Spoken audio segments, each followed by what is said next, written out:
Bashe, për herë të parë jemi hasur me një ngjarje pa precedent. Komisioni Rregullator nuk merr përsipër të miratoj projekt vendimi që lidhen drejt për drejt me zgjedhjet në Imar. I takon Komisionit Rregullator të diskutojë çështje politike mbi dekretin që nxori presidenti për zgjedhjet në 4 gusht, apo duhet të procedojmë atë? Po, sikurse mund ta kuptoni, janë tërësisht në pamundësi institucionale, po dhe personalisht nuk do të dëshiroj ta bëja për të komentuar mbi vendimarrjen e secilit prej 2 organeve të tjerë të drejtues Komisionit Qendror të Zgjedhjeve, kështu që le ta lëm komentin për këtë tjetër jashtë meje. A vjen në dyshim zgjedhjet në Himar në kushtet kur afatet procedurale nuk u miratuan për shkak se kërkonin në votat e nevojshme? Edhe për këtë nuk do të preferoja të komentoja, do duhet të presim ditën në vijim se çfarë impakti ka akti i Komisionit të Rregullator dhe mandej do duhet të presim çdo reagim tjetër, qoftë më së shumti juridik dhe ligjor, në lidhje me këtë çështje, po dhe me çështje tjera që lidhen me përgatitjen dhe zhvillimin e zgjedhjeve për kryetarin e Bashkisë Himarës. Nga ajo çfarë kam konstatuar, procesi përgatitor ka interes për të gjitha palët të kemi, por ky është thjesht vetëm një perceptim. Ditën e vijim do t'rregojmë ku qëndron çdo njëri prej nesh faktorëve të lidhur me këtë proces në raport me këtë zgjedhje. Po, ankohet ky proces të arritet pasi afatet janë të ngushta, duhet nis fushata, duhet miratohen dhe akte të tjera, duhet ngrihen komisione zonale. Ka vendime të cilat lidhen me afate të cilat përcaktohen nga vendimarrja e këtij organi. Po ka aspekte të tjera përgatitore të procesit zgjedhor që nuk lidhen me këtë vendimarrje. Sikurse thash, Komisioni Qendror i Zgjedhjeve është në përgatitje të këtij procesi zgjedhor. Natyrisht që nuk është ky institucion për të dhënë gjykime në lidhje me pse ne jemi në zgjedhje në Bashkinë e Himarës, në zgjedhje të pjesshme. Ajo çfarë ne kemi për detyrë është që të organizojmë dhe të përgatisim zgjedhjet për 4 gushtin. Cila është procedura që ndiqet pas vendimarrjes së Komisionit Rregullator? Besoj do ketë, domethënë është ankim, domethënë nëse dikush mendon që duhet të ankohet, po ekziston e drejta për të ankuar ndaj një vendimarrje të çdo organi drejtues të Komisionit Qendror të Zgjedhjeve, sikurse ka ankim ndaj vendimit të Komisionit Shtetëror, ka ankime, domethënë ekziston e drejta për të ankuar ndaj vendimeve të Komisionit Rregullator, po ashtu edhe të kasit. Janë 3 organe drejtuese të një organi administrativ, i cili në fundit, ndaj të cilit, në vendimarrjes së të cilit çdo kush që ka interes mund të shkojë në gjykatë. Zoti Celibashi, ju kur shpallët vendimin për Fredi Belerin, të cilët i hoqën mandatin.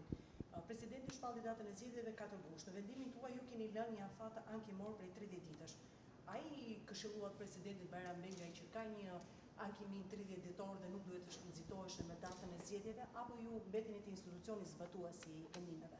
Është nga çdo pikpamje e pa vend nga ana e Komisionit Shtetëror për të dhënë këshilla për presidentin, për kompetenca që presidenti prezumohet që ka gjithë lirinë për t'i ushtruar ashtu sikur ai dëshiron t'i ushtrojë. Dhe aq më shumë akoma në këtë pozitën timet institucionale të komentoja mbi vendimarrjen e presidentit apo të çdo lloj organi tjetër që është jashtë Komisionit Qendror të Zgjedhjeve. Zoti Celibashi, ju u thirrët në fakt ditën e premte nga ana e presidentit të Republikës, cili ishte propozimi në tyez teksa diskutuat se i takon zgjedhjeve të pjesshme në Bashkinë e Himarës?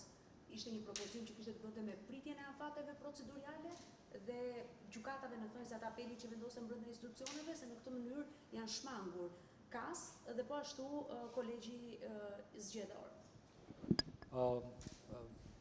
Pjesa e fundit e pyetjes suaj lidhet pak a shumë me pyetjen e parë që bëri kolega dhe thash nuk do të preferoja edhe nuk më lejohet që të komentoj mbi vendimarrjen e 2 trupave të tjerë të Komisionit Qendror të Zgjedhjeve, por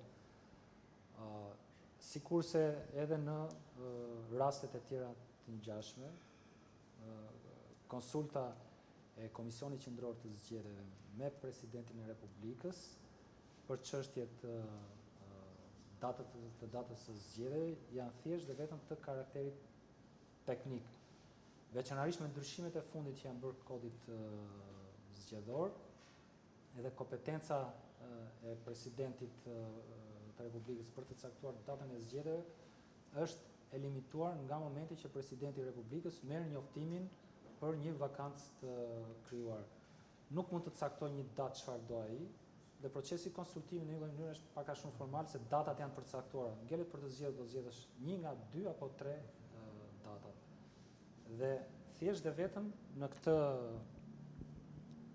këtë aspekt ngelet edhe konsultimi me Komisionin Qendror të Zgjedhjeve, por është tërësisht në të drejtën e presidentit që të caktojë një nga ato data të cilat ligji ja imponon. Opozita pretendon që ju në fakt keni marrë rolin e Këshillit të Ministrave duke bërë shkarkimin e Fredi Belerit. Nuk ju takon të KQZ-s ta bërë këtë shkarkim, por duhet ishte kryeministri Edi Rama nëpërmjet një vendimi të Këshillit të Ministrave për të bërë shkarkimin e Fredi Belerit. Keni kryer shkelje ligjore ose Skrivaçe? Natyrisht që jo, dhe për këtë kam gjithë bindjen për drejtësinë e asaj vendimarrje dhe bazueshmërinë e asaj vendimarrje, por sikurse kuptoj shumë mirë që për të gjitha arsyet, ndoshta për dikë edhe të përligjura, dikush e shikon këtë vendimarrje jo atë të duhur, dhe kjo është natyrshme. Ka vendime gjyqësore me të cilat ne nuk jemi dakord, prandaj ka gjykatë shkallës parë, gjykata apelit, ka dhe gjykatë të lartë. Dhe palët kanë të drejtën e tyre dhe askush nuk e ka mohuar të drejtën për ta kontestuar vendimarrjen e komisionerit shtetëror për rastin e zotit Beleri. Për saktësi, vendimi i komisionerit shtetëror nuk është vendim për të shkarkuar zotin Beleri, nuk bazohet në ligjin për organet e qeverisës vendore dhe për sjelljen e përfaqësuesve të organeve të qeverisës vendore, po bazohet në ligjin për dekriminalizimin.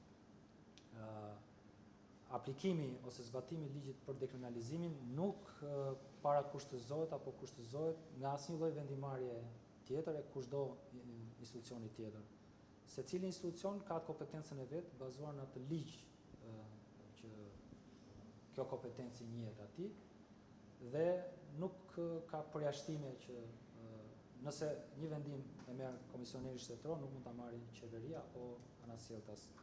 Ne nuk kemi parë fare nëse një institucion tjetër kishte ndonjë kompetencë në lidhje me çështjen e zotit Beleri. Dhe ajo çfarë ne kemi vendosur, ose më mirë të themi komisioneri shtetëror, kemi vendosur pa vlefshmërinë e mandatit të fituar. E ka fituar në mënyrë të ligjshme atë mandat, bazohen në një proces zgjedhor të ligjshëm, por për disa rrethana të cilat ndryshuan pasi zoti Beleri mori mandatin, pra e dim që u dënua me vendim gjyqësor të formës prerë për një vepër penale e cila e ndalon atë të kandidojë, po ashtu dhe të ushtrojë funksionin, vetëm mbi këtë argument ligjor ose shkak ligjor, ne vendosëm për të shpallur pa vlefshmërinë e mandatit të zotit Beleri. Pra, nuk e kemi shkarkuar. Nëse do duhet ishte shkarkuar, edhe kam nga pikpamja juridike të qartë se si është situata, por nga pikpamja institucionale është një çështje që takon dikujt tjetër nëse kishte arsye për të marrë vendim apo jo. Por ne, si KQZ ose më mirë themi, unë si komisioner shtetëror kisha gjithë arsyet ligjore për ta trajtuar këtë çështje dhe detyrimin ligjor për ta trajtuar këtë çështje. Faleminderit. Faleminderit e juve.